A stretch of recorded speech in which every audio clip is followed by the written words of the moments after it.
Hey, your pal Mike Shea from Sly Flourish here with a special episode of the Sly Flourish channel. Tonight, I am doing a couple of things. One is I am testing my new streaming hardware to make sure it's all working out all right.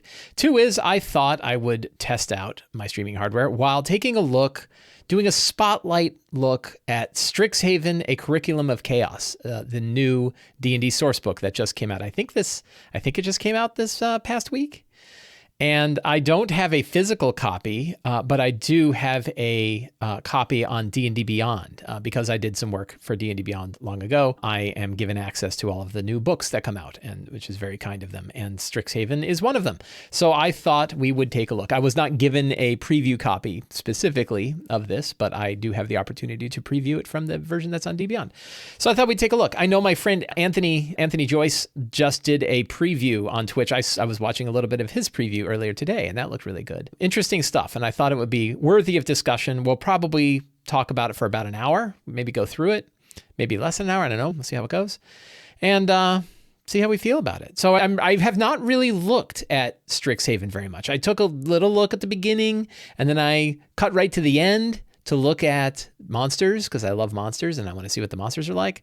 And that was kind of it. And then I've read a little bit about it, and I've heard a little bit about it, and I've talked to some friends about it, but I really have not dived into it myself. So we are here together looking. If you are not familiar with his book, you are in good company, because neither am I. And this is not a review. It is not an in-depth preview. It's maybe kind of an in-depth preview, I suppose. And I will certainly have opinions about it, but I will probably be wrong about my thoughts, some of my thoughts. And I will, so we'll see how it goes, right? I might make mistakes. I might make some terrible mistakes about how I look at something and probably look at it wrong. We will see. So I thought we would take a look. So let me get my little browser windows over here. I thought this was a good piece of art that kind of captures what's going on here. I thought that was very cool. Real nice art. One of the things that I noticed, I find D&D Beyond to be really useful to have an adventure or a source book and things like that. I think it's really useful to have it on hand.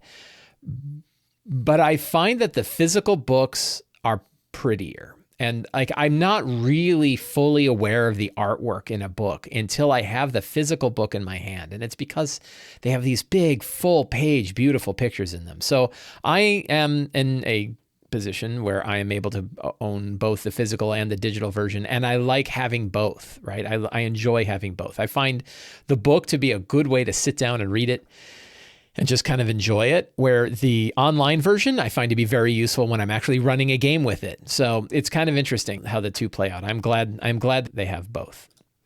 So here is and this is why. Like, you take a look at this, and this is the table of contents. You know, it looks like an HTML table, right? It does not look like a nice book, but it's very useful. You can do searching in this that you can't do otherwise. I don't know how big the book is. Does anybody in chat know how many pages? I suppose we could go look it up. But if somebody wanted to take a look and find out how many pages the physical book is, I'm curious. I would imagine it's probably 256 pages. It might be 192 pages. I'm not sure. It's almost certainly not 300 and whatever. 224 pages, says DM Chromie. Excellent. Okay. So it's always interesting to think about how much of the book is on any given piece of it. So I'm curious. But let's go right to the beginning here. Again, beautiful artwork. So Strixhaven, I can describe what I know, and then we will learn more. The book of Strixhaven, it's interesting because in the D&D Beyond library, it's under source books, but it's primarily an adventure. It is a level 1 to 10 adventure. So it's an interesting design that's different from other things that WotC has made, that Wizards of the Coast has made. Typically, Wizards of the Coast makes a book like Eberron, Rising from the Last War, or Ravnica, or Theros, or Wildmount, or things like that are source books, right? That they are source books for a location, and they might include an adventure. I think Wildmount, for example, includes a handful of adventures. I think Ravnica and Theros both include small adventures, but the adventures are sort of just to help you get started in the campaign world, right? It also includes an adventure. And then you have adventures like Sword Coast or like Ghosts of Saltmarsh, right? Ghosts of Saltmarsh is a bunch of big adventures put together into a book that has a little bit of source material in the beginning, but not much. And the same is true for things like Descent into Avernus and Rime of the Frost Maiden, where they are primarily adventures, but they have little source booky bits to them.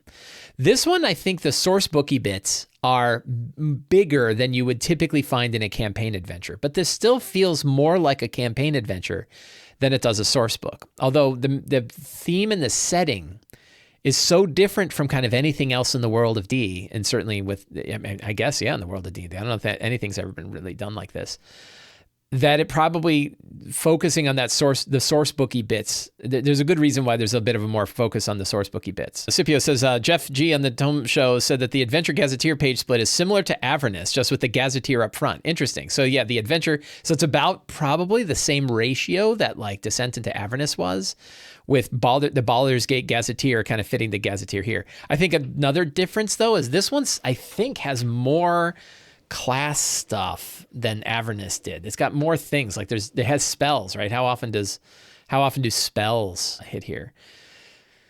So the theme of the adventure is a school of magic, right? And we can make all the Harry Potter jokes that we want. We'll probably take all the Harry Potter jokes and set them aside. They might come up while we're looking at this, but generally speaking, we don't need to remark about the fact that it's like Magic the Gathering or D&D's Harry Potter, because it is. But it's all built around a magical school. And I think that there are two interesting, so I'm getting into the stuff that I've already read. It's got the different colleges, right? There's 4 different colleges: Lorehold, Prismarai, Quandrix, Silverquill, and Witherbloom, which I guess are also, they're sort of like the houses, I suppose, but I guess in this case, they're colleges that the characters that the wizards or not wizards, but the students go to in this. Nice. Let's see. Chapter 1 is overview of the study of life in Strixhaven. Chapter 2, guide for creating a student. Chapter 3 through 6 is an adventure for 1st to 10th level. That's a meaty adventure, right? 1st to 10th level is a pretty big adventure.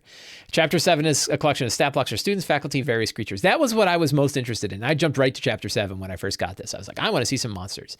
And I looked at some monsters, and I have some thoughts, which I will share. I will talk about as we get. And small dragon claw attacks. But that's, neither here nor there. Orientation, here's a nice section that talks about, I love this. I think this is a really good design idea. Like, just get us to what this place is, right? Orientation, what is it? What are 3 important facts, right? 3 important facts to keep in mind as you explore these pages.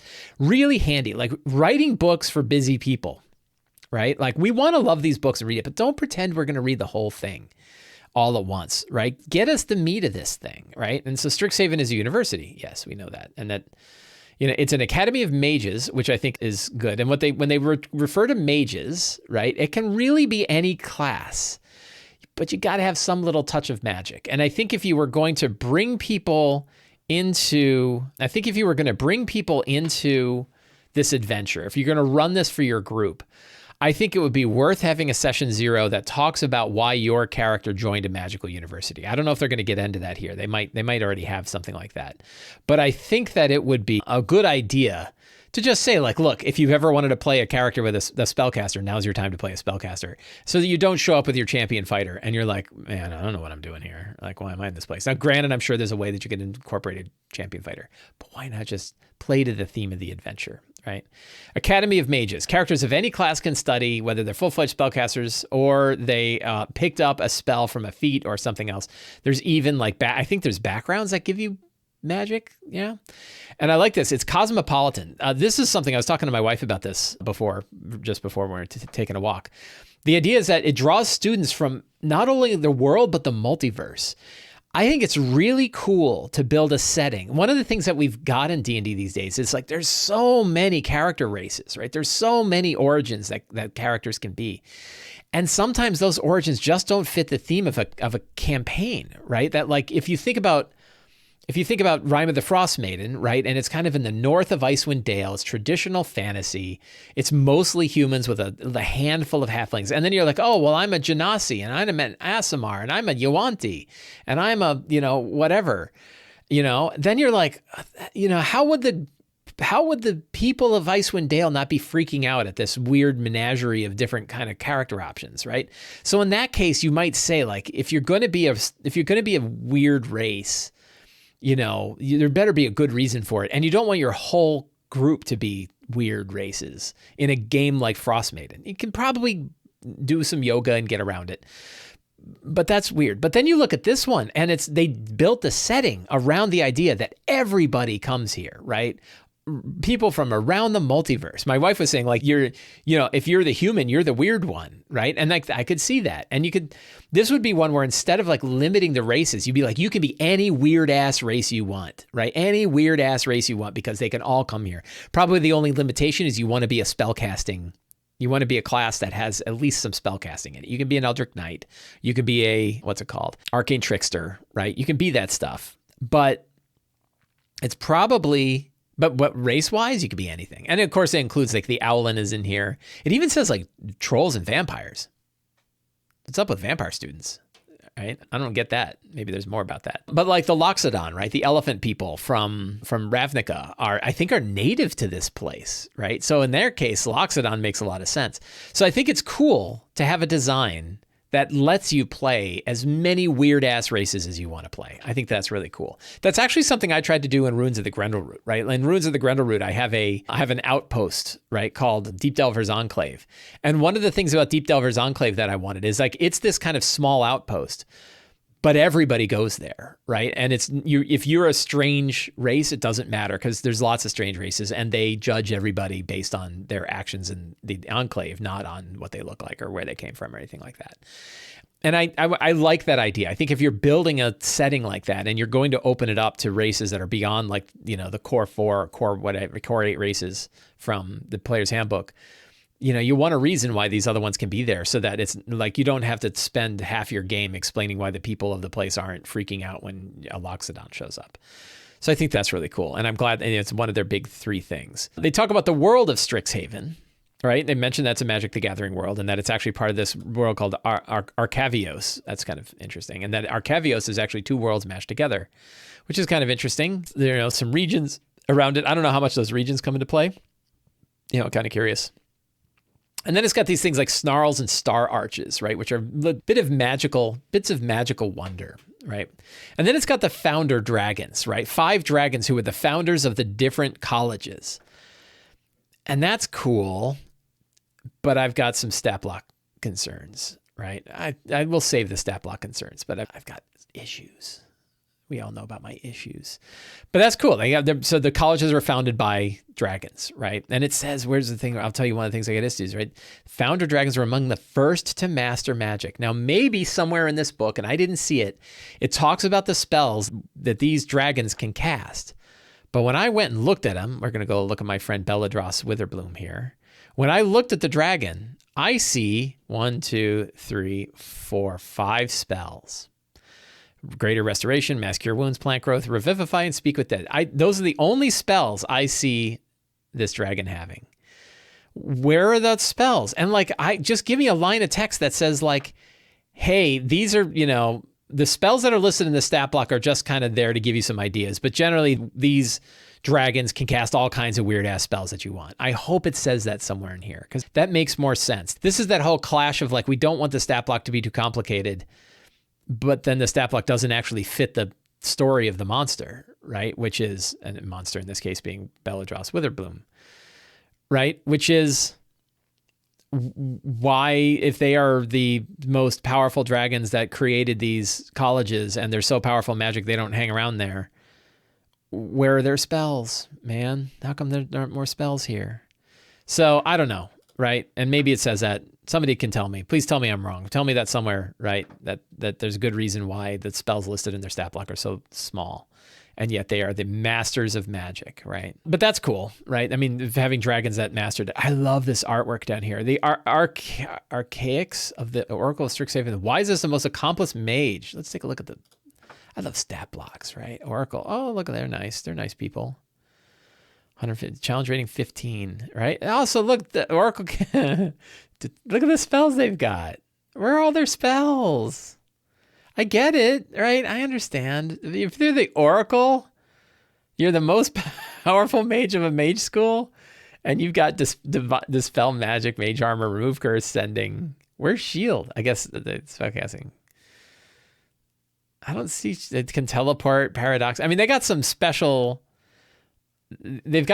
stuff, like Oracle makes 2 Magic Flare attacks. You can use Paradoxy if available. She can also use Paradox, so she can cast plus 10, 24 points. That's pretty good. Hits hard, like that legendary creature. Momentarily warps altar. Each creature is 18 times fail strength, 33 force damage pulled, right? Just cast silvery barbs for days. Yeah, funny that silvery barbs isn't one of their. I guess like when I see these sort of when I see these stat blocks of major spellcasters, right? These are the dragons that formed it, and this is the Oracle of the University, and I see like 6 spells.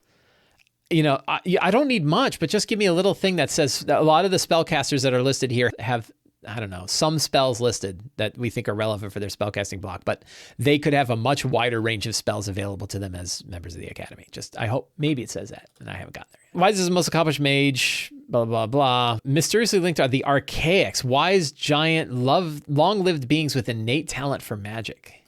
Right, let's take a look at those.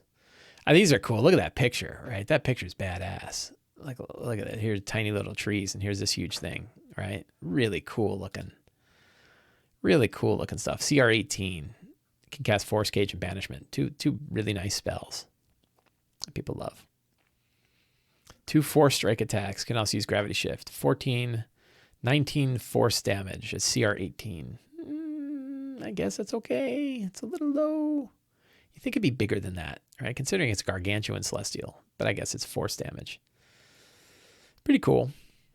I just love stat blocks, right? Like one of the reasons I buy these books is because I want monster stat blocks. I want to see, and one of the things that I'm excited about in this book is it gives us a view of the next book we're going to see is Monsters of the Multiverse, in which they are redoing the monsters from Volo's Guide to Mordenkainen's and others into a big monster book. So the monster design in this one is something I'm really curious about, because to me, this is the canary in the cage for what Monsters of the Multiverse is going to be like. And it gives me some ideas about what I should expect when I'm reading Monsters of the Multiverse, which is probably not more powerful high CR monster. The Jadzi is the name of the Oracle. Look at this cool art, right? This is some beautiful art, this kind of abstract view of what the schools look like. You know, Strixhaven University with the Biblioplex surrounded by Silverquill, Quandrix, Witherbloom, Prismari, and Lorehold. I love that art. Is fantastic, right? You can imagine a big poster of that. Really great stuff. So that's cool. So that's sort of the intro. Life at Strixhaven. Again, more great art. Magical study, principles, faculty. So one of the things that I dig about this whole book, there's 2 things that I think are pretty cool.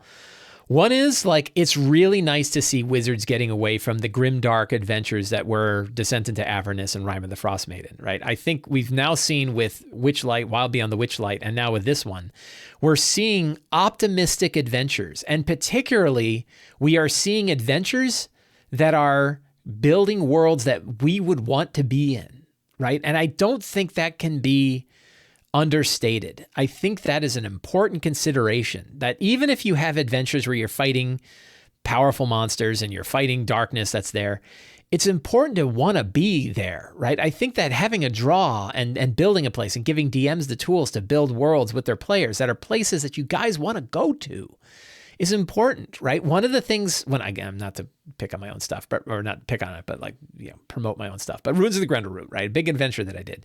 And I was like, I'm doing a big underground adventure with lots of like mysterious places. And I was like, I don't want this to be this kind of dark, dismal place where nobody, you know, why are you down here? Like, I want it, like, I say it in it, like Grendelroot is a place, you know, the Deep Delvers Enclave is a place you want to go to. It's a place you and your players would want to be. It's got good food and cheery people and high adventure and cool things to see. And it's beautiful, right? It's beautiful and wondrous and awe-inspiring. And, you know, making places that you want to go to, I think are important. And like, I don't want to go to Avernus. I don't want to go to Baldur's Gate, right? I don't want to freeze to death in Icewind Dale. Like in Icewind Dale, there are some nice places that you want to go to, and you can do something like make the Northlook Inn in Bryn Shander, and make that the place you want to be, right? Like make it comfortable with hot cocoa and big fires, and people come there to hang out and good cheer and laughter, and bards that are singing tales to try to keep people to forget about the fact that you're all freezing to death. Like that would be nice, right? But now we got 2 adventures that are both like places I would want to go, right? Like Wild Beyond the Witchlight is about carnivals and crazy Fey carnivals and then going to the Feywild. And it's really wild stuff, and it's neat and it's fun and it's whimsical, and I would want to be there. And this place feels like it too. Like, who wouldn't want to go to Magic University? I want to go to Magic University, right? Who wouldn't want to go to Magic University? So having these 2 books of like big, beautiful, optimistic places with big, beautiful art that are places you want to go, I think that's really important. And I think that's an important thing for world builders. I think if you're building a world, sure, there's room for your Morkborg and your Shadow of the Demon Lord and stuff like that. There's room for those kinds of campaigns. But there's also room for campaigns about with places you want to go to, right? I think that that's something to consider. Magical study, faculty, instructors and professors. I'm kind of going to, I'm not going to read through this whole thing. We're just going to kind of skim through it. Students choosing a college. Students choose one of the 5 colleges before starting their second year. So I guess year 1, freshman year or whatever, you're kind of learning things. They wear uniforms. Upon choosing college, the students did 2 professors to serve as counselors. I wonder why 2. That's interesting. I guess if one gets killed, right? One gets murdered, then you have another one to be like, you need to find out why they got murdered. Students' courses study Strixhaven 4 years, but allows for advanced study for several years beyond that time frame. Most students eventually graduate. I wonder how you get administration. I wonder how you get to go here. Right? Like, it's not like every mage in the multiverse gets to go here. What limits you, right? Do you have to be rich? How does that work? Is it all scholarship? Who gets rejected? What are the rejects like? They're probably pissed off. Mascots. Okay, that's kind of cool. Everybody's got a mascot. Campus overview. This chapter looks like a great big one. All right, great big meaty chapter. Campus overview. Look at that. There's the artwork. I stuck that artwork in the lower window because I thought it looked cool. Central campus, the Biblioplex, right? Like, look at this great place, right? Like, I want to go there. Who doesn't want to go there? The Biblioplex is the library, massive library, right? Manors, the Arrowjaunt Field, Bow's End Tavern, Strixhaven Stadium, the Archway Commons. Like, I want to go there, right? Who doesn't want to go to this place? That's pretty cool. Lorehold College. Studies of Lorehold College devoted a study of history broadly understood to include various aspects of culture, behavior, and social relationships that shape historical events. That's kind of cool. Look at that place. The heart of Lore is a chasm littered with ancient ruins. Man, that's the other thing you can have, right? Having like a place you want to go to that also has like a chasm filled with ancient ruins. What is this? Group tabs together. Remind me later. I don't want to do that. Right? Like, look at that. Look at that place. Like, that's awesome looking, Old ruins down below. Right? That's a good place for adventure right there. I dig that, right? I dig that. Like, it's the other thing. If you're building a world, right? Making it a place you want to go to and want to be, and also having tons of room for the kinds of adventures that occur in D&D, like ancient ruins, building a school that sits on top of a chasm filled with ancient ruins. Great, right? Perfect. Lots of options there. Lots of ways that it can go. Order and chaos. 2 deans carry the day. Dean of order, dean of chaos. Cool stuff. And then we got faculty. Looks like NPCs, right? That's pretty cool. Some of the stat blocks that I'm particularly interested in are these these NPC stats that I think can fill in for a lot of different new spellcasters that will give us an idea of the kinds of spellcasters we're going to see in Monsters of the Multiverse. Again, one of the things I'm really interested in this is a preview to what is going to be in Monsters of the Multiverse. More NPCs. Look, there's a whole Lorehold campus map, right? Lots of cool maps. Lots of different maps. I noticed this when I was flipping through. Different maps by different artists and of very different styles. I think that's kind of interesting. Prismarized scholars, right? Are those people?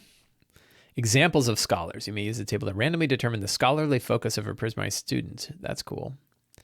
A lot of details on what it's like to be a student here. That's why I think this is a pretty meaty book. Prismarine College offers breathtaking views to inspire its artists, right? Is Prismarine... I skipped Prismarine stuff, right? Elemental arts. Practice art intertwined with magic. Mage students of Prismarine wield magic and spectacles of creativity, masterpieces of showy, over-the-top magic. They use elemental magic to express who they are. That's cool. The faculty. I want to know about their place, right? There's more faculty. The campus. Looks cool. Quandrix College of Necromancy, a term that encompasses the study of patterns, fractals, and symmetries to wield power of the fundamental mathematics of nature. Oh, neuromancy. I was like, that's not necromancy. Numeromancy, math magic. Quantrix mage, they're quants, right? They all get jobs at the financial sector when they're done and get to figure out how to harvest money before the economy falls apart. Neat stuff there. I guess the interesting thing about this school is what magic falls here, right? There's not a lot of spells in the book that kind of are based on mathematics. It's kind of interesting. How do you take the standard spells that exist in 5th edition and sort of wrap it around this style of magic? That's a question I've got. Maybe there's a way. The Quandrix. It looks very chaotic for a group made by Math. Enlarge Reduce is now integral derivative. Nice. Silver Quill, Eloquence, and its mages, stylists, intimidating, and driven, are masters of the magic of words. See, like this case, you like bards. Like this fits, lots of spells fit this, right? But what about math? I don't know, the math stuff? Weird. This is pretty. I bet these guys are real snobs. And Witherbloom draws the opposing force of life and death. Mages brew their spells from natural components of the essence of living creatures. Use it to heal and harm. That's kind of interesting because one of the things is like clerics that cast Toll the Dead all the time, right? Life clerics casting Toll the Dead always freaks me out. It's like, but this one, it makes perfect sense why they would. Cool stuff there. Beautiful, beautiful site. And with, yeah, really cool. Oh, look at this. Valentine. Dean, I have a vampire named Valentine. How interesting. I wonder if I did one of, probably random, but I have a vampire. We wrote a vampire in Fantastic Lairs named Valentine. Dean Valentine, an ancient and drinks the blood of living creatures throughout the bayou. Valentine is kind as a sangromancer. Receives vision from the blood he consumes. That's cool. He eats students. No, he probably doesn't. He's kind of an interesting, sinister guy. Cool stuff with the Bloom Campus. Again, really, I love that art style, right? That art style is really unique and cool. So those are the universities. So let's jump back to the top and let's go to the character options. So this has everybody excited. I'm a DM, right? I'm not a forever DM, as they say these days. I do play, but I'm far more interested in how things go for DMs than I am for players. Players are important, but there's lots of people looking at player stuff. So I'm not really going to dive too deep into this, looking at all kinds of things.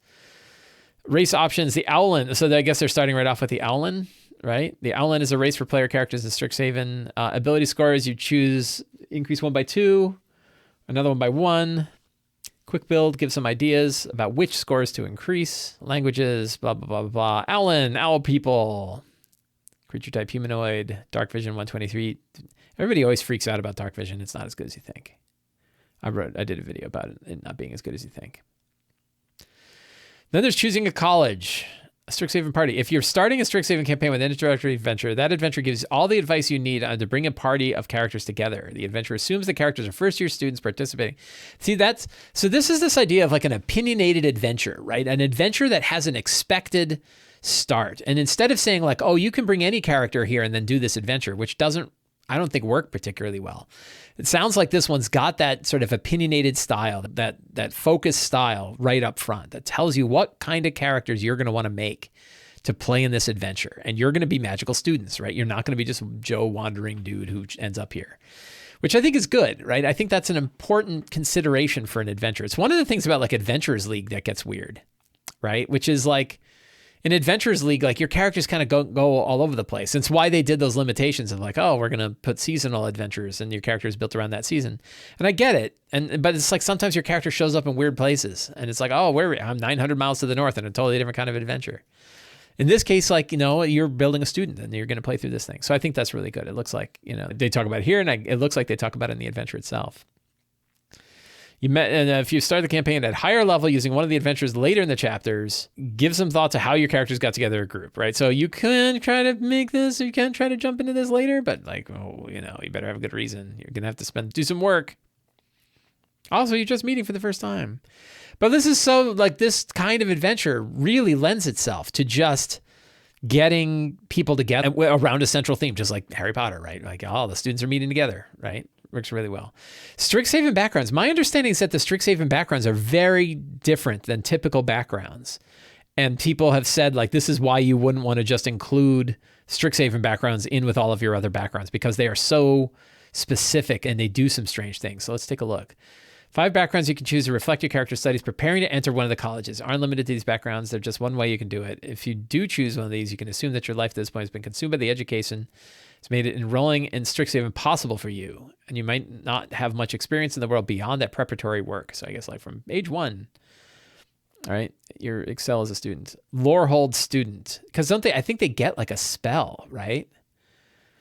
Yeah, they have this like, Lorehold Initiate. You gain the Strixhaven Initiate feat. You get a feat right off and must choose Lorehold. In addition, when you have the spellcasting or pact magic feature, the spells in the Lorehold spells table are added to the spell list of your class. So picking a school or a university that you follow or college that you follow gives you not only spells, but also access to spells that you might like.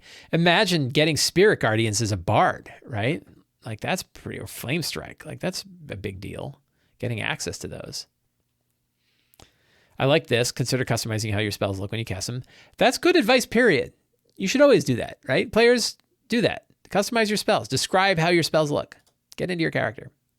Doesn't have to just be here. What else? So do they start with a spell? I guess we'll have to see this Lorehold Initiate. You gain the Strixhaven Initiate. Let's jump to that. Why did it jump? Did it go to the right place? Strixhaven Initiative. You have studied some magic theory and learned a few spells associated with. Choose one of the Strixhaven colleges, 2 cantrips, and 1 first level spell. Right? So this is a feat that gives you 2 cantrips and a first level spell. And you can cast the spell. You can choose the chosen first level spell with that spell slot, finish a long rest before you cast again. So you get like a free spell slot just for that spell with that feat. So that way you can get it. But if what we saw, I jumped ahead. It looks like as your background, you get that feat, right? You get this stuff, plus you get this, initiate feat and must choose your school. And then you get a spell and 2 cantrips plus access to these others. That is a meaty background, right? You haven't even picked a class yet. And you haven't picked a subclass yet. That's pretty meaty. So pretty cool. I mean, pretty cool, but like you're not going to want to bring this into your other games, I don't think. Maybe you bring it in, like if you have a style of campaign that fits this sort of thing, obviously you might bring that in, but it looks like it's really specific for this world, which again is cool. So that's kind of another thing to consider.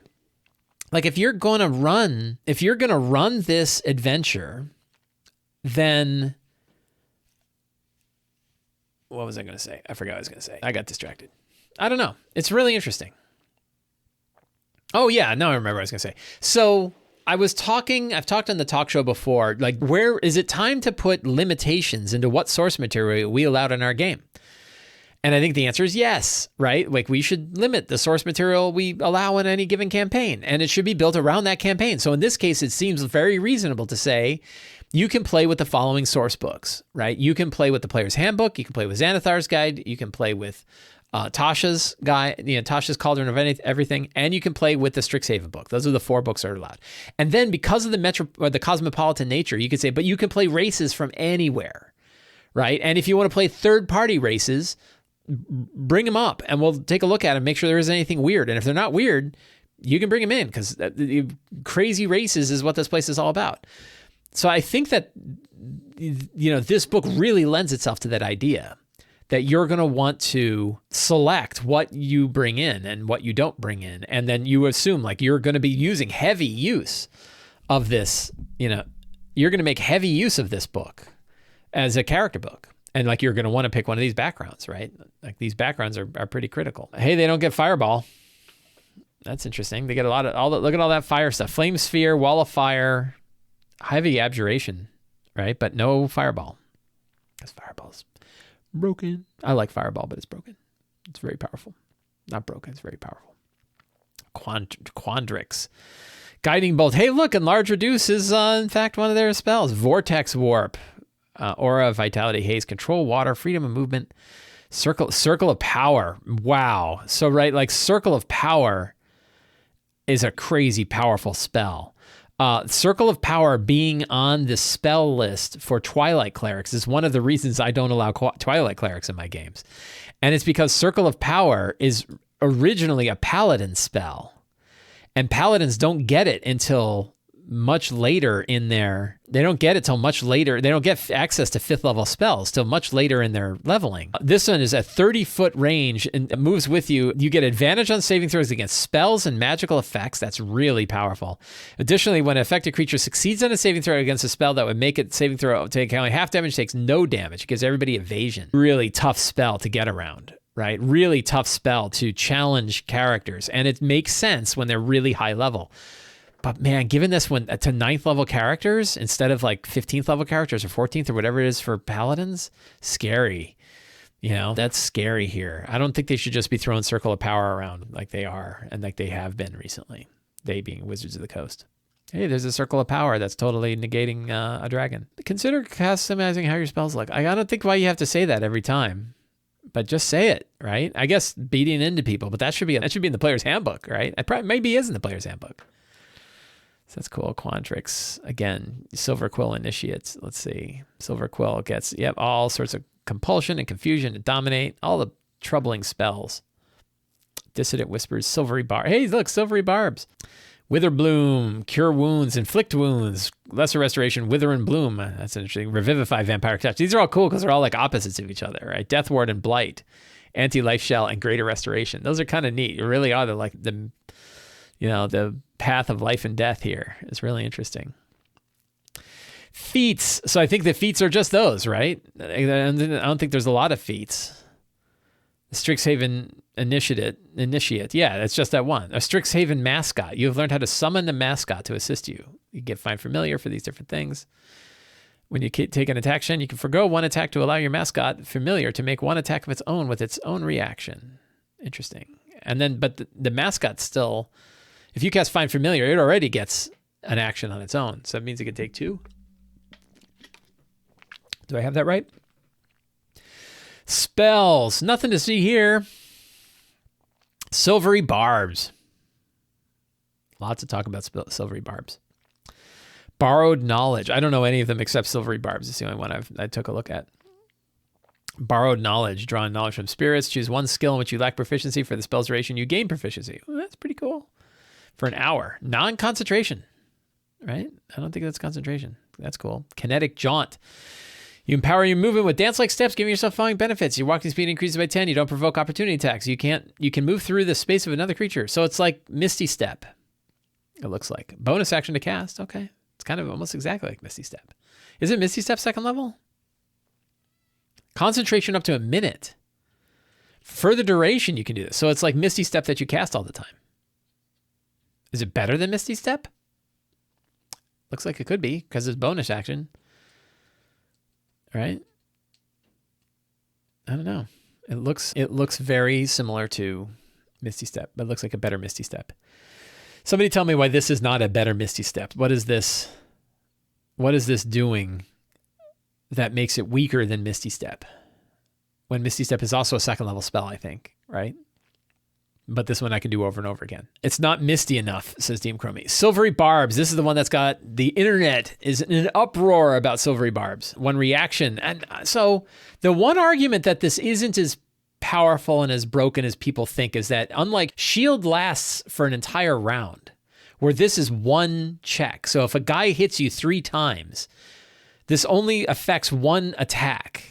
Right? You can't do it all the time. It's more that it can force an additional save. I think it's not so much that this is like Shield. It's that, first of all, it's a reaction, right? But it's that the arguments that I heard that make it pretty powerful are that like you can cast a 5th level spell on somebody. They make their save and then basically cast that 5th level spell again as a reaction by casting this spell for a 1st level slot. That's questionable.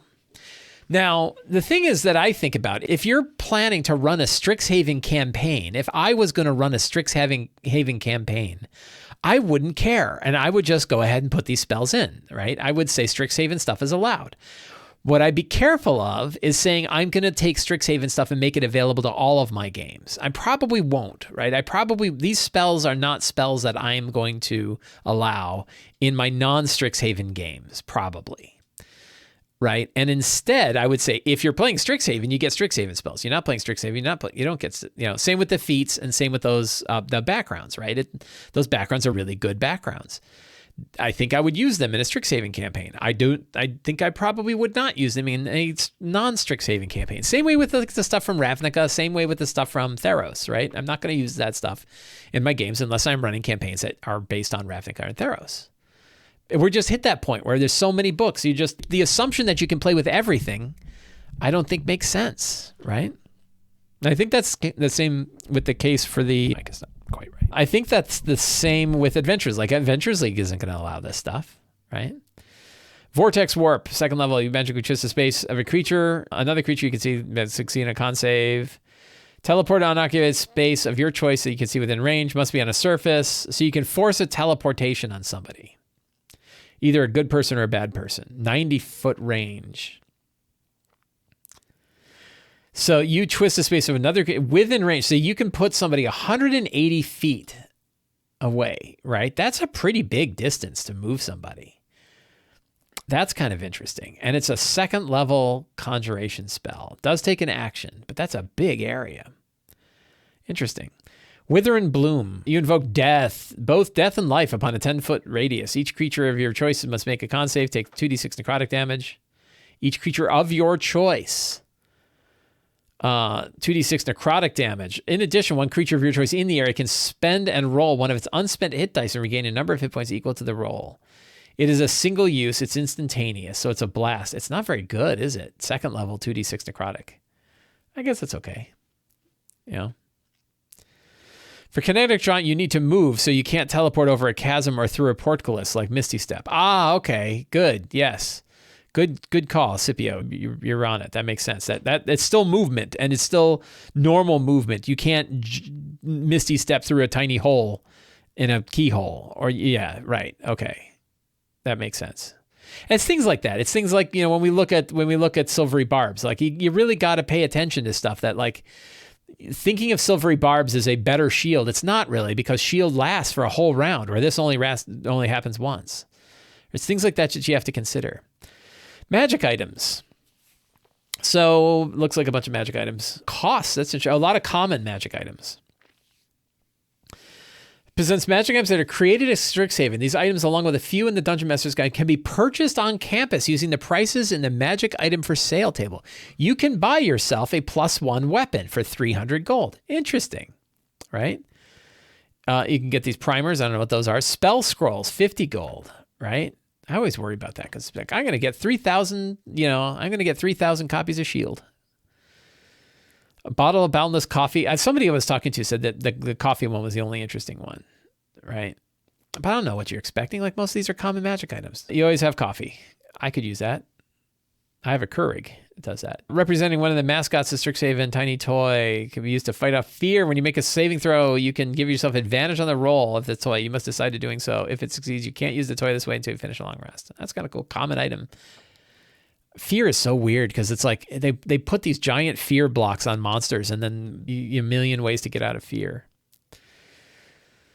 Magical textbooks, right? So these primers, I imagine these are all the same kind of thing. Primers, 3 charges, regains 1d3 expended charges at dawn.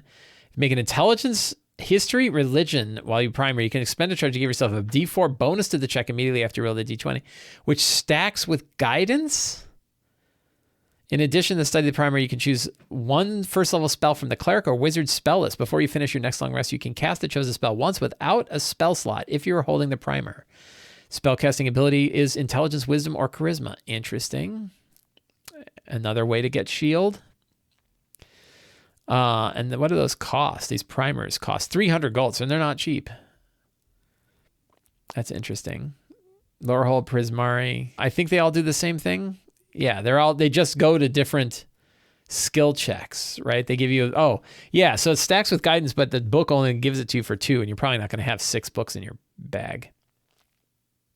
So that's interesting.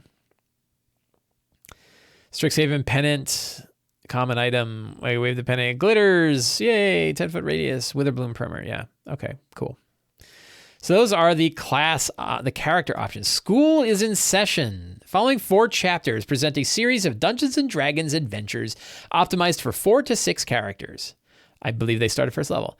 Each adventure takes place on and around the Strixhaven campus. In these adventures, players' characters are students attending the university. They become heroes in their own right as they navigate plots, overcome monsters, and thwart dangers. Very cool. This is, spoilers, right? We're going to be spoiling stuff. I don't know how far we're going to get into this, but we may be spoiling some stuff. If you are going to play in these adventures, you probably want to stop watching now, because we're getting into the DM stuff. I think my wife is going to be. I think these are available. Baldwin Games is running these next week or something like that.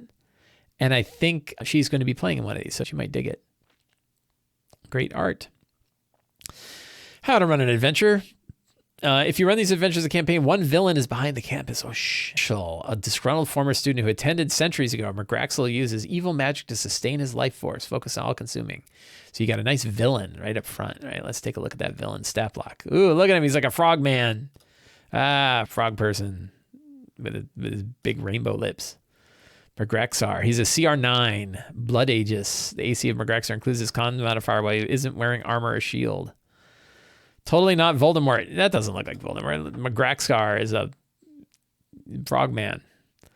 Where are his spells? I guess he doesn't have spells because AC includes Auric Mask. While wearing the mask, McGraxar can't be targeted by divination magic or perceived through magical sensors. Very cool. When he's not blinded, he can see any creature that isn't undead or construct within 60 feet, even through total cover, heavily obscured areas, invisibility. So he can see invis. Okay, that's interesting. Any interesting things? We got to do the monster knows what they're doing and look at the stats and say what it means. He's very intelligent, not very wise. Pretty constitutionally, right? Interesting. Bloodlash, +9 to hit, 21 necrotic damage. He does 42 points of damage around if he does. That's pretty powerful. One thing, so he only does reach 10 feet. He's got to be right on top of you. He's got no ranged attack. One of the things I saw with some other monsters is lots of abilities that have both melee and ranged versions. I'm surprised this doesn't, right? It's a 10-foot reach. I mean, he's just a normal dude, though, right? He's not a legendary. Blood Boil chooses a point, 20-foot radius sphere centered on that point that fills with blood. 17 con, take 38 necrotic damage. Woo! And incapacitated until the end of your turn. On success, the creature takes half as much and isn't incapacitated. Woo! Blood Boil. He's a bullywug. Okay, that's cool. All right, evil bullywug. Oh, he's got lair actions, but he's not legendary. That's weird, right? You got some nice lore, like secrets, like secrets and clues you could learn. And take one of the following lair actions. After he does, he can't use that lair action. Clay Behemoth, a clay golem erupts on the floor. Earthen Fist, Necrotic Void. He's got a lot of these. He's got regional effects. Why doesn't he have legendary actions then? That's weird, isn't it? I would make him legendary. I'd give him, first of all, I'd give him a ranged attack. And second, I would make him legendary, give him legendary resistance so he doesn't get freaking banished in round 1, right? Weird. But I don't know. I don't know how he appears in the adventure. So what am I? I'm talking out of my butt. I'm always talking out of my butt. I really don't know what's going on. Character creation before. Consult chapter 2 for guidance. Character advancement. And these you receive experience points for achieving story milestones. Receive experience points rather than for defeating monsters. Each adventure tells you when the character is advanced to the next level. So you don't really gain experience points. I guess that's how they describe it, but you're not really gaining experience points. You're just leveling. Rather than playing the adventures, you can run them standalone. It looks like there's 4 of these things: Campus Kerfuffle, Hunt for Mage Tower, the Magister's Masquerade, and the Reckoning in the Ruins. Those are kind of cool. Health is very low for a melee CR9. Let's take a look. Is it? I didn't really look. 127 hit points. So what's I forget what my benchmark says. Is it 15 per CR? Or is it 10? I think it's something like that. I think it's like 15 per CR. So 150, a little bit less. I don't know. It's a little low, right? Or is it 20? I think it might be 20 per CR. I can't remember what I said. 15 per CR plus 15 or something like that. I don't remember exactly what you'd think I'd have that memorized by now. Apparently I don't. Interesting. Standalone adventures, cool relationship. If you run chapter 4, 5, or 6 as standalone, you should ask each player to choose at least one student to be a friend, a beloved, or a rival, as described in the relationship rules. That's cool.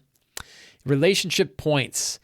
Do you really need rules for this kind of thing? These are always the things where I'm like, do we need another system for relationships? Why not just know what the relationships are like?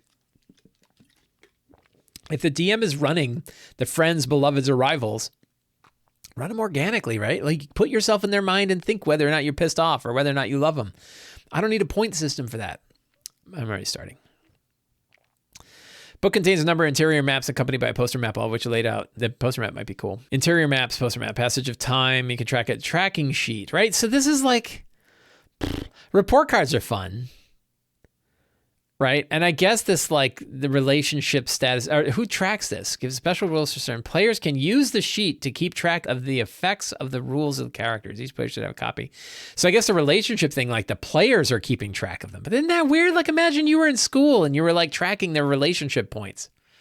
That's terrible. Like, nobody would want to do that. Like, what kind of dick would you be if you were tracking? Like, oh, I'm a level 5 with my friend Ben now. I'm only level 3 with my friend Matt. So, relationships. The student with NPC, which is a relationship, the player should track how many relationship points their character has with each NPC, whether the NPC is a friend, rival, or beloved, and whether, I don't know, that seems weird.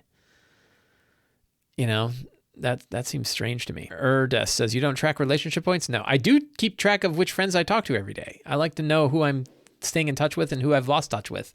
And then I look at my list and go, I haven't talked in a while. And then I call them up, right? So I do that, but I don't track points. That's weird. Extracurriculars, jobs, student dice. Opting out of these rules. Hey, the rules for extracurricular jobs, exams, and relationships combined with the adventure to enhance the flavor of university life. If you don't find these rules the best fit, you can run this book's adventures without those rules, simply narrating the... Yeah, I like this better. Like, do that. I mean, it's up to you. Who am I? Who am I to talk about this? But I don't need the system for that. Like, I think for like getting grades in school, report cards, I think that's cool. Right? That makes sense. We have grades in real life, but this relationship point is weird. Extracurriculars, student dice, relationship point. There it is. Quitting an extracurricular. Options. Dead Language Society is pretty funny. Distinguished Society for Fine Arts. These are like mini backgrounds, right? Strange. Does Strixhaven have a D&D club? That's very interesting. If Sly doesn't read my comment, he loses a point. Yeah, I choose to lose that point. What are these? Joining at any point in the book's adventures, a character can gain the benefit of 2 extracurriculars noted below, as described this way. A student character also works on campus. The character can benefit from only one. Gain the benefit. It's like another background, right? Isn't this like another background? Campus clubs and society are a key part of the student life. Using the rules of follow, characters can join extracurriculars to add flavor to the book's adventures. Are you limited by when you can join them? I don't know. That's interesting. But then it's like another background, right? Hey, look, and are the skills? Each character gains 1 student die for each extracurricular they participate. The student die is a D4, can roll and add to an ability check that the character makes, provided the check is one of the skills listed. So isn't that what that book does too? The player can wait until after rolling the D20 before the student die, but must do so before. Interesting relationship. Okay, so you don't gain a skill, but you can add a D4. Interesting. And then there's a bunch of them. It's kind of curious, but then they have a magic item that was a book that also let you do that. So you get another D4 and then you get guidance on top of that. So you get another D4. You're going to be rolling a ton of D4s. I hate D4s. D4s, worst die. The D4 is the worst die. You can't pick it up. It's always at the bottom of your bag. Like, go look at your bag right now. Go get your bag of dice. I guarantee you the D4 is on the bottom of that bag. You step on them, you want to die, right? The range on them is really low. It's boring, right? I hate the D4. It's the worst die. That's my opinion. Hot take. D4s. Meh. You know the other die? The D12. Because when you roll it, it rolls forever. It never stops. Roll a D12 and watch how long it rolls. It's something about this geometry. It just keeps going and going. It rolls right off the table every time. Terrible. That's the second worst die. I'm ranking the dies, and those 2 are really bad. I think I like the D10. I think the D10 is my favorite die. You can get a job and more freaking relationship points. What do you get with jobs? You get money? What do you get? Student gets 5 gold at the beginning. Interesting. A lot of options there's a lot of cool feeling for downtime, right? A lot of neat ways to do downtime, which I kind of like. Exams, you can do exams. Pulling an all-nighter. That's kind of fun. Right, this kind of stuff is important because you want it to look like school, right? So that's kind of neat. Oh, here we go with the relationships. Opportunity to cement friendships, establish rivalries, deepen bonds. Yes, that's all true. The rules provide characters benefits or drawbacks based on their session 0. If you're interested in using these rules, consider holding a session 0 to introduce the rules to the players. Using these rules. I mean, I guess like, bashing the relationship side of it. But when you're thinking about a game that's built on a campaign that's built around the idea that you're at university and you're kind of learning it, well, it's adding that game of like, the social game to this. There's a whole bunch of video games that do this, right? These like relationship video games where you're like trying to build up relationships with people and you have to like choose who you're going to go with and all this sort of stuff. So I guess if you want that in your game, go with the gods, right? Who am I to talk about it? But it feels weird, neat. I don't know, Great art. Notice like the arches, right? You always see these arches in here. That's part of that chapter 1. They really had stuff. Beloveds, inspiration, fellow students, stat blocks.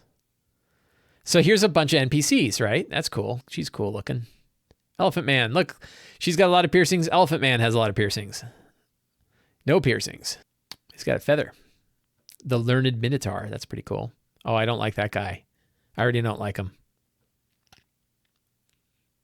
She's ready to wrestle. She's got a wrestling gear on. Owlfolk. Cool stuff. A lot of fun NPCs you can grab, and I like the artwork for the NPCs. That's great. These would be great. Look at those tongues. Has he got 2 forked tongues? What's up with him? What is he? He's an orc. Oh, those are tusks. Very cool. Fire Genasi. Very neat.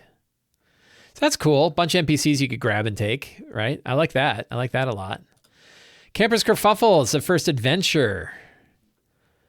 We're probably not going to run through the adventures too much. I think, you know what? We may skip, I think for the sake of time, because we're already at an hour, I'm probably not going to dig into the adventures because you kind of want to look through A, spoilers, and B, that's probably worth another look. Maybe if I get around to it, we'll do another look where we just look at the adventures. So let's instead, and there's 4 such adventures, right? School in Session, Hunt for the Mage Tower, no, Campus Kerfuffle, right? Reckoning in the Ruins. But let's look at Friends and Foes, right? Let's look at monsters here because we love some monsters. Look at that cool art. Is that they're battling a mage hunter. Ooh, mage hunters. Let's see. Provide 40 monsters. 40 monsters. Wow. They appear in this book of adventures. You're free to use them in adventures of your own creation, whether, yeah. I don't see anything about spells. Hey, by the way, we're not including all the spells that these guys can cast. Right? Big wide range of CRs, right? All the way from low to high CRs. Pretty big. Ugh. Let's see. Companion Monster Manual, if you're unfamiliar, blah, blah, blah, blah. Unusual attacks. Herein you'll find weapons that deal unusual damage types and spellcasting that functions in atypical ways. Such an exception is a special feature of a stat block that represents how this creature would do it. It is an exception, i.e. specific trumps general. Stat block has a creature's name. But again, nothing about spells. Right? Nothing about, by the way, these guys cast more spells. Archaics. Those are those big dudes. Typically neutral, 245 CR18s. Big, powerful spell things. I like the spell mimicry. I was looking at this. A creature archaic can cast a spell 5th level or lower. The creature must succeed on a DC 22 charisma, or the archaic immediately casts the same spell at the same level. There's a way to get one casting all the time. Art elemental mascots. Challenge rating 1/4. Death Burst. Joyful Flare, Melancholic Bolt. That looks fun. Belladross Witherbloom. So this is look, that art is awesome, right? Look at that. That dude's awesome. But here's, this is, hey, the book gave me permission to use these in my own adventures, which means I get to complain about them if I was going to bring them into my own adventures. And one of them is like, you're going to have a spellcasting dragon, give it more spells. Give it spells that matter now. Don't give it Speak with Dead, right? In a stat block. Like, I'll just have it cast that. I don't need it to be in the stat block. Why is Speak with Dead and Revivify in the stat block? That doesn't make any sense. But here's what drives me bananas. And I was going to talk about this on the talk show on Sunday, but I'll talk about it here. Claw, right? Belladross, right? Gargantuan dragon. Gargantuan. Right? CR 24, really high challenge ratings, right? Big 444 hit points, AC 22. Like, look at these stats, right? Crazy powerful monster. Makes 1 bite attack and 2 claw attacks. Okay, bite, 14 piercing plus 6 necrotic. I'm like, 6 necrotic? Why not? I could see this being 4d12 necrotic, right? What would that be? 20. That's 13, 26 points. Give it 26 points of necrotic damage on that bite. Go ahead, it'll be fine. Your characters will be fine. But that 26 necrotic on a bite, right? That's 4d12, right? 13, 26, yeah. 4d12 necrotic would be awesome on this. Not 6. 6. Come on, this guy, And then this drives me bananas, right? plus 16 to hit for a claw attack for 12 slashing, 1d6 plus 9. Like, I always used to think that the dice that you saw here, and I think this is true if you look at the monster manual, the number of dice is based on the size of the creature in many circumstances. If you look at ogres and giants, the number of dice they're using is based on their physical size, right? It's 1d6 when they're medium, it's 2d6 when they're large, it's 3 or 4d6 when they're huge, right? And I think if you look at monsters, you'll see that progression. And this guy's gargantuan. This should be like 66 plus 9, right? 7, 14, 21 plus 9. That'd be 30 points of damage on a claw attack, right? Now we're talking. 12 for the CR24 dragon. And I get it, like I argued about this in Discord and somebody went through and did all the math and said, no, it's about right. I'm sure it's about right, but it feels weak, right? 12 damage on a claw attack at CR24 feels weak. Think about what characters have available if they were going to fight this thing. Level 16, 17 characters, right? Think about how easily they can deal with 12 points of damage. Now I know it's like, well, it's 2 of these plus 3 more, right? So it's 5 claw attacks. That damage output is still low. Yeah, DM Chromie says, somebody should silvery barb that creature, right? And then you get miasmal flow, becomes a swirling cloud of green. Look how long this stat block is, right? This description, right? Cloud of green mist can move at half her speed without provoking opportunity attacks. During it, moves difficult terrain, blah, blah, blah, blah. She can move through others and poison them on the way. Okay, that's cool. But it's an action to do it. That should be a bonus action. This is a bonus action move here, not an action. Make that a bonus action. And then she could do it for 2 actions. That's so many legendary actions spent on this. That should be 1 legendary action, right? I guess 2 because you don't want her doing it all the time. But I would still make it a bonus action on her turn, so she could do it a lot more often. And then she can summon pest mascots. Okay, great. Oh, that guy's cool. Fungus Man. Brackish Trudge. CR3, right? Hey, look! Hits for more than the other one. The large plant creature hits for more than the claw attack of the dragon, the CR24 dragon. Man, damage means something. I like this guy. Look, he's got wheels. Cogwork Archivist. Kind of neat. What is that thing? Damagoth. I've heard about these. Somebody mentioned this in chat, right? The Damagoths. Damagoth, huge fiend, CR16, challenge rating 10, 157 hit points. Right? Pact of Pain, 10-minute ritual can forge a magical bond with a willing creature. The creature becomes bound by the pact. Demagoth chooses 1 spell of necromancy in school of 3rd level or lower. So any spell. The bound creature can cast that spell using this pact, requiring no material component and using the intelligence as the spellcaster. When it casts, the creature takes 7 psychic damage, which can't break the concentration on the spell. Once the bound creature casts a spell in this way, it can't do that. That's interesting. So a Demagoth can offer tear liquors, owing their fiend's tendency to lurk near battlefields. Creatures of forbidden knowledge, fueled by the consumption. Alien looking. Those are cool. 3 agonizing burst attacks. So this is interesting. I've seen a lot of monsters that do this. Melee or ranged spell attack, plus 9 to hit, reach 10 feet, or range 120 feet. So they can, hit with this close or far, right? It doesn't matter. They're not going to be at disadvantage if somebody's next to them. 11 points of force damage. If the target's a creature regains 5. Think about that. It does 3 of these. It regains 15 hit points when it does this. And 11, 22, 33 at CR10. That feels a little low, right? How much? So I'm thinking 70. It should do 70 points of damage. If it can use Terrify if available in place of one of the attacks. 33 psychic damage. It gets this back every other round, roughly, right? And it can use this instead of one of the attacks, and that does 33 damage, psychic damage, or frightened, and half on a success. That's where it does a lot. Celicia says, how is this an interesting monster? This Pact of Pain is interesting because it can sort of give other creatures the ability to cast necromantic spells. That's interesting. And I think the Terrify is interesting, So I don't know. Like, it depends on what you're looking for when you say interesting. Demagoth Titan is a big version of this. Gargantuan Fiend, 203, CR16, okay. 2 agonizing burst attacks, same kind of agonizing burst, but does more, plus 12 for 17. Regains 5. Legendary, and it's legendary. Does it have legendary resistance? It does. Legendary actions. So it makes 2 of these, and it can do, 17 times 5 is the amount of damage this guy does. That's a lot. Teleport, after which you can target a creature, DC 20, failed save 22, necrotic, or regain 10. That's interesting. Terrorize. Is that the same one as this one? It has Terrify and Terrorize. So that's kind of interesting. Barbed gifts. When a supplicant picks a demigod's Titan's interest, Titan can grant a blessing to the supplicant. Supernatural gifts, as long as that's cool. So now we have our students, right? And these are like pretty reusable stat blocks, I think. You could use them for lots of different sort of spellcastery types. So I'm always kind of curious about this. CR1 half, 33 hit points, 11. Can do magic flare, which again, melee or range, 5 to 60 feet, right? So that way it's local or not. That's kind of interesting. 7 points of damage. And can cast Mage Hand, Prestidigitation, Detect Magic, and has beginner's luck. When it fails a saving throw, can reroll and use a new one. Okay. Mascots. Another dragon. We're not going to dig through every one of these dragons, but it suffice to say, oh, look, 11 damage on the claw attack. Man, boring. More damage, man.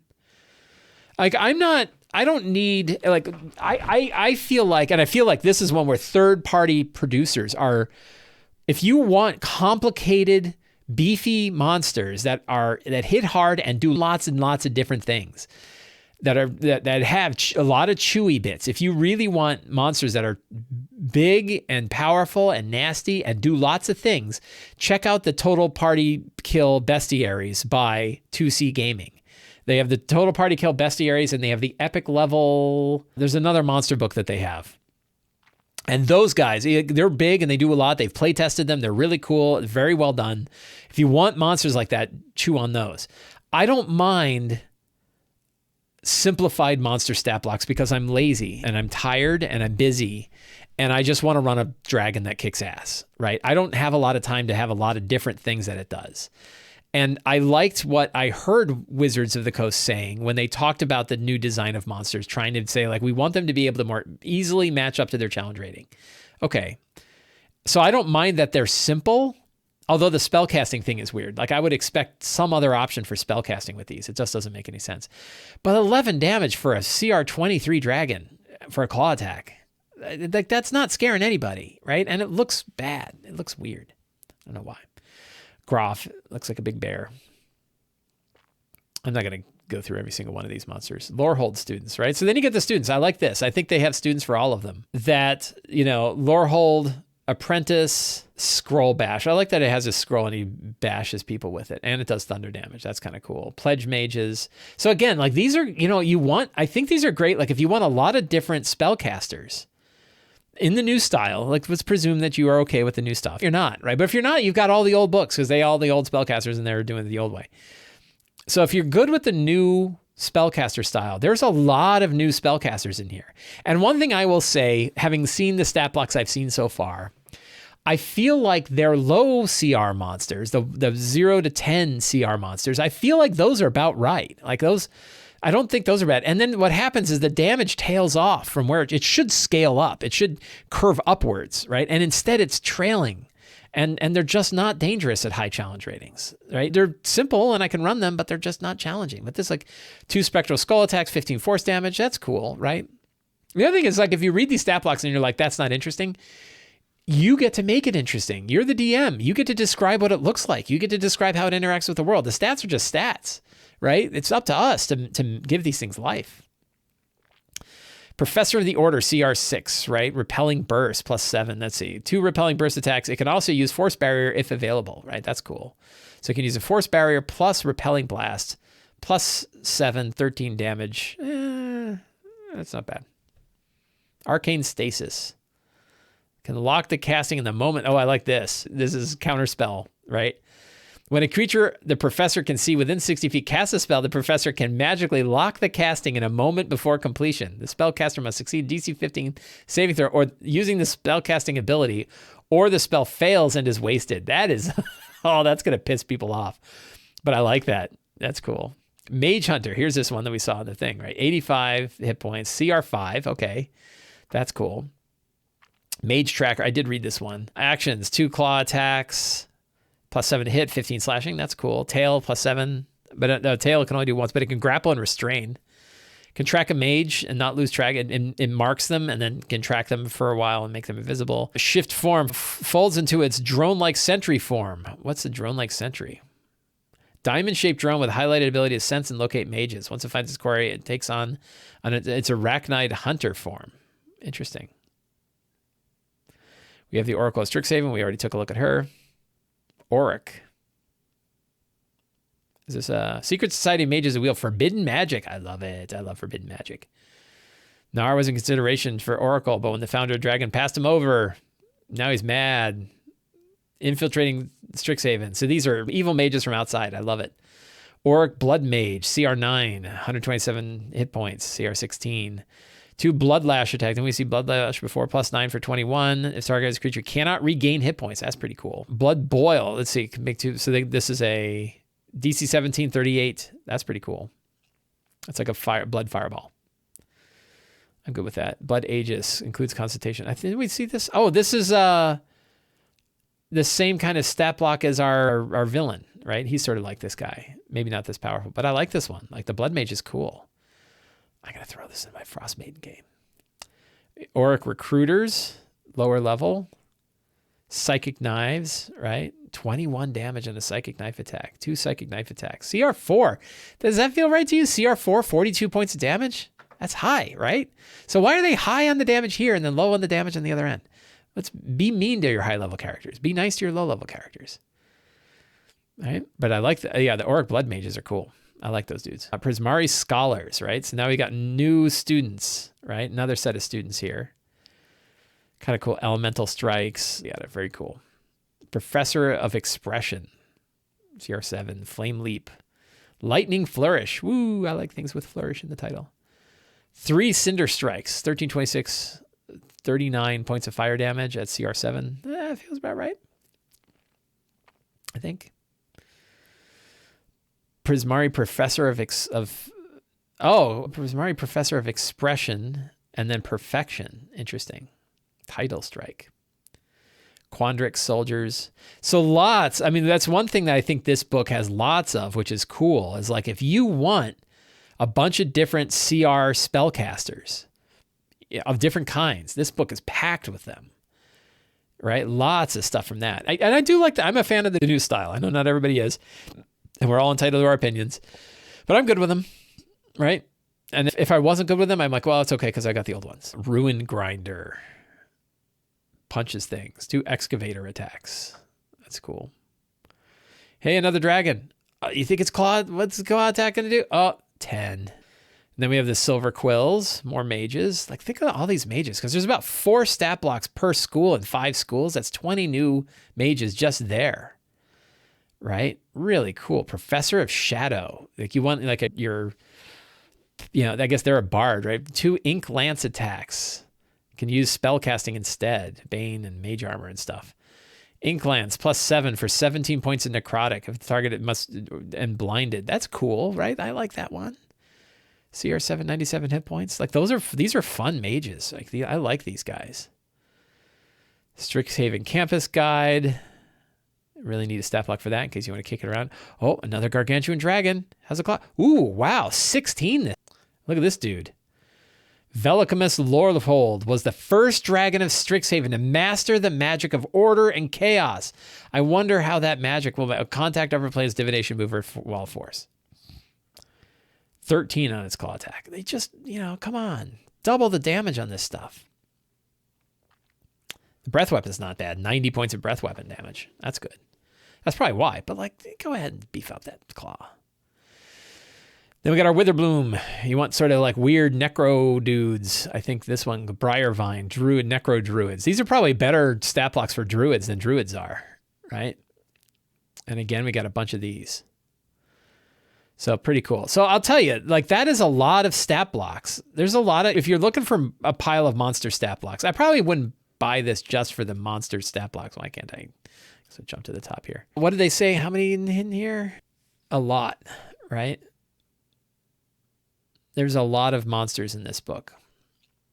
So I don't know that I would buy the book just for the monsters. 40 monsters in here, right? I don't know that I would buy the book just for the monsters alone, but it's pretty cool that it comes with them. And I think that while I'm poking at the dragons, I think that the other stat blocks from just my cursory quick look here, I dig them, right? And I think that having a lot of different spellcaster stat blocks 4 different levels of CR. It looks like CR one half up to CR 7. That's pretty good for a bunch of different kinds of schools of Magic. That's pretty cool, right? And they're going to, your players aren't going to know what the hell hit them, right? They're not going to be like, wait, what are these things, right? They're going to be, it's cool. It makes the world wide and interesting because they're fighting guys that have things that they don't have, which is really neat. It's a big change in D&D if you think about that. Like, for a long time, I think like players were expecting that, like, why can this wizard cast this spell that it's doing, but I can never learn that spell, right? That's a big shift in 5th edition, right? 4th edition did that. 4th edition, like a lich in 4th edition had powers that a character could never have, but characters also had powers that nobody else could ever have. So that was different. But in 5th edition, it was like, well, it was based on spells. Like spellcasters were often based on having spells. So now you have spellcaster monsters that have spells that players can never get, right? That's a little weird, right? That's a little weird, and I think it's a major change that I'm just now kind of getting clued into, right? And what does that mean? And we won't really know till we face them. I think it's really fun to have monsters that have spells that the characters don't know. But to have that all the time, that there isn't a wizard doesn't cast counterspell anymore. That's weird. What, the characters can cast counterspell? So like, what is inside the spell book of an NPC mage? Right? Because the things they're doing aren't casting spells. Strange. Like, that's going to be a strange thing. I don't know how that's going to play out. There was a weird shift that occurred. For a while, it was like, and if you look in some other older books, you can see, not older, but like recently, in the last couple of years, you can see where they said, like, you know what we're going to do? We're going to start spelling out spells that monsters will use. And if you look at, like, I'm pretty sure Descent into Avernus had this. And I'm pretty sure that Candlekeep Mysteries had this.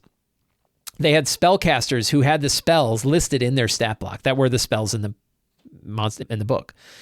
But now they made a choice, and you can read this in the design documents that are available in the DM's Guild that Wizards of the Coast put up there to help people build adventures.